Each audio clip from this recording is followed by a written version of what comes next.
நினைக்காத. Hello friends, இன்றைக்கி Oreo bread cake செய்ய போகிறேன். அதுக்கு எப்படி செய்யலான்றதை பார்க்கலாம். ஃபஸ்ட்டு 4 பிரெட் ஸ்லைஸ் எடுத்து ஓரங்களை வெட்டிக்கலாம்.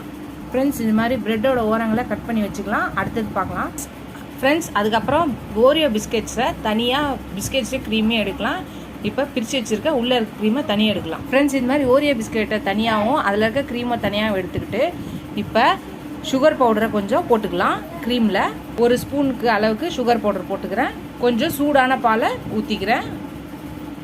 சூடான பாலை ஊற்றி கரைச்சிக்கலாம். கரைச்சிட்டு காமிக்கிறேன். ஃப்ரெண்ட்ஸ், இப்போ ஒயிட் ஓரியோ க்ரீமை தடவிக்கலாம். எல்லாத்துலேயும் தடவிட்டு காமிக்கிறேன். ஃபஸ்ட்டு ஒயிட் க்ரீமை தடவிட்டு மேலே இருக்க ப்ரௌன் கலர் இருக்க க்ரீமை தடவிக்கலாம். அதுக்கப்புறம் அடுத்த ஸ்லைஸ் வச்சுக்கலாம்.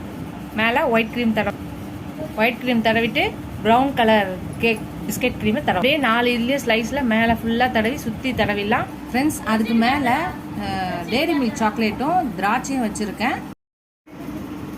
ஃப்ரெண்ட்ஸ், மேலே பிஸ்கெட் க்ரீம் தடவிட்டோன்னே டெய்ரி மில்க் சாக்லேட்டும் திராட்சையாக டெக்கரேஷனுக்கு வச்சுட்டு முந்திரியை துருவி டெக்கரேஷன் பண்ணியிருக்கேன்.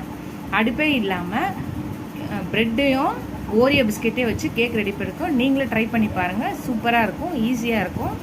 ட்ரை பண்ணி பார்த்துட்டு சம்மர் லீவில் பசங்களுக்கு நீங்கள் செஞ்சு பார்த்துட்டு என்ஜாய். ஃப்ரெண்ட்ஸ், அந்த கேக்கை கட் பண்ணி வச்சுருக்கேன் பாருங்கள். ஜூஸியாகவும் ஸ்வீட்டாகவும் சூப்பராக இருக்குது. நீங்களும் வீட்டிலேயே இந்த மாதிரி சிம்பிள் கேக்கு அடுப்பே இல்லாமல் ரெடி பண்ணி பாருங்கள். அடுத்த ரெசிப்பியில் பார்க்கலாம். பாய்.